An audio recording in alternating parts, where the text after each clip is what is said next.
So a couple examples of arc length in polar coordinates. We're going to find the exact length of the following polar curve. This is r equals theta squared, and theta is going to go from 0 to 2 pi.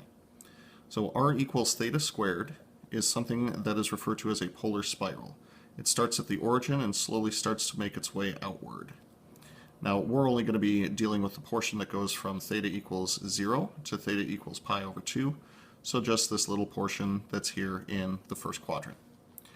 Now the formula that we derived for arc length is that arc length is going to be the definite integral from alpha to beta of r squared plus dr d theta quantity squared d theta.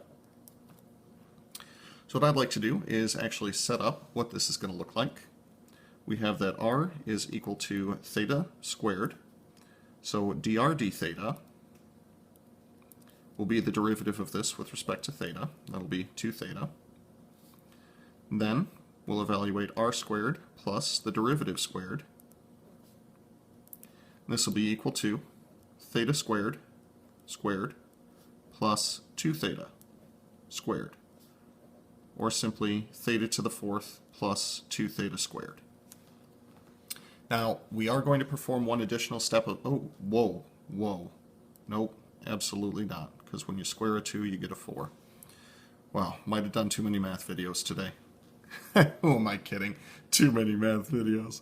Oh, that's great. We are going to factor out a greatest common factor of theta squared, and why we do that will become relevant in just a moment. The next step of algebra that we need to do is actually take the square root of this. So the square root of r squared plus dr d theta quantity squared will be equal to the square root of that thing that we just got. Now hopefully it becomes more apparent as to why I said I would like to take out a theta squared, is so that we can actually simplify this radical and call this theta times the square root of theta squared plus 4. Now technically the square root of theta squared would be the absolute value of theta, but we will be dealing with non-negative values of theta, so we don't need to worry about it. So our arc length is going to be equal to the definite integral from, bounds given to us were 0 to pi over 2, of this expression that we just got. Now that's the setup. To actually evaluate this thing, we can make use of a U-substitution. I would like to substitute that U is equal to theta squared plus 4. Therefore, du will be equal to 2 theta d theta. Now we have a theta and a d theta to spare, so we'll make a substitution on the theta times d theta, and it'll become du over 2. Additionally, we'll need to substitute the limits of integration as well. For the lower bound, we're going to do 0 squared plus 4. That'll be 4. And for the upper bound, we're going to do pi over 2 squared plus 4. That'll be pi squared over 4 plus 4. The square root of theta squared plus 4 will become the square root of u, and theta d theta will become du over 2. If we think of the square root of u as u to the 1/2 power, we can integrate according to the power rule and get 2/3 with the extra 1/2 from the du over 2 times u to the 3/2 power. This will be going from lower bound 4 to upper bound pi squared over 4 plus 4. I can take the 1/2 and the 2/3 and combine those into 1/3. Then we're going to have pi squared over 4 plus 4 raised to the 3/2 power minus 4 raised to the 3/2 power. A 3/2 power is like saying take the square root of this thing and then cube it, which is why I have literally no intention of doing that to the first term in here. Pi squared over 4 plus 4 is fine the way it is. However, the square root of 4 is 2. 2 cubed is 8. That's how I'm going to express our final answer. Please don't mess with this. There's nothing that you can do to simplify this, so just don't. It's fine. This is fine. It's fine. All right, let's try another example.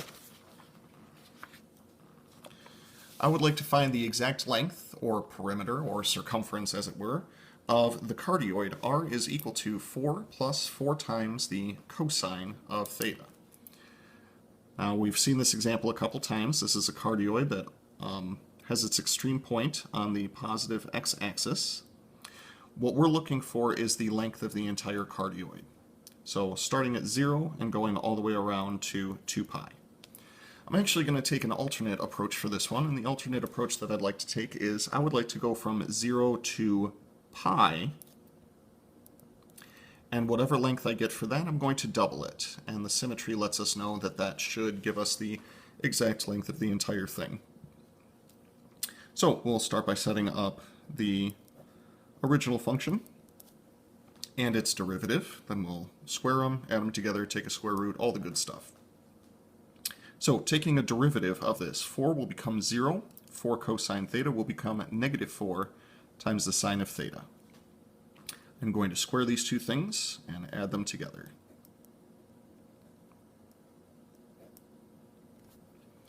Squaring these and adding them together will give us 4 plus 4 times the cosine of theta, quantity squared, plus negative 4 times the sine of theta, quantity squared. First guy needs to be FOILed, so we will FOIL. We will get 16 for the first term. Outer and inner term will both be 16 times the cosine of theta. Combining them together will be 32 cosine theta. And squaring the 4 cosine theta will become 16 cosine squared theta.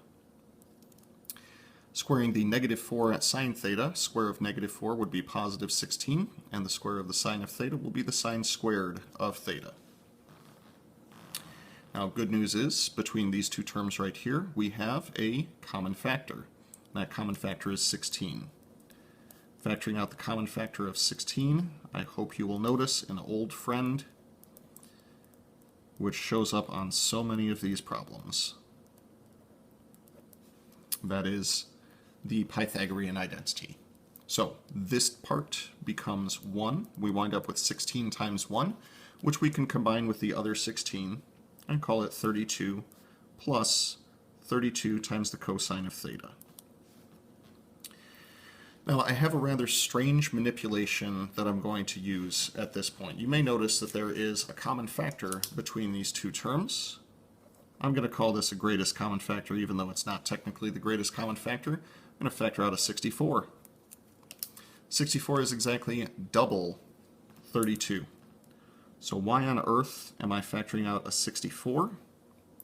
Well, because of the following. We'll be left with 1/2 plus 1/2 times the cosine of theta. This might look kind of odd, but I assure you it's quite even.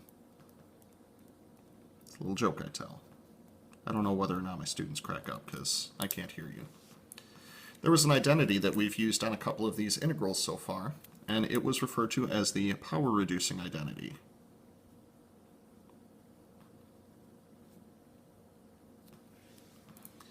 The power-reducing identity states the following. If you have the cosine of, the cosine squared of theta, this is going to be equal to 1 plus the cosine of 2 theta all over 2.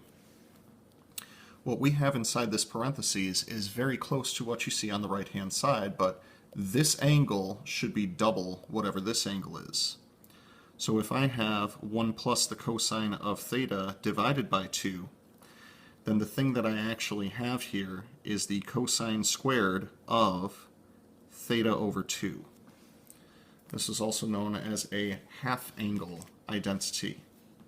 The reason that it's so significant here is because this is going to wind up giving us a perfect square. The reason that that's significant is because next step of algebra that we're about to do is take the square root of this thing. So square root of r squared plus dr d theta, quantity squared, is going to be equal to the square root of 64 times the cosine squared of theta over 2. That is equal to 8 times the absolute value of the cosine of theta over 2. This is where that trick that I was talking about up at the beginning of this problem becomes so significant. If theta goes from 0 to pi, then theta over 2 will only go from 0 to pi over 2. The cosine is positive on that interval. So we can call this 8 times the cosine of theta over 2. Therefore, the length of the entire cardioid is going to be definite integral from 0 to pi, double it up, 8 times the cosine of theta over 2, d theta. To integrate the cosine function, first off we'll take the 2 and the 8, combine those to become 16.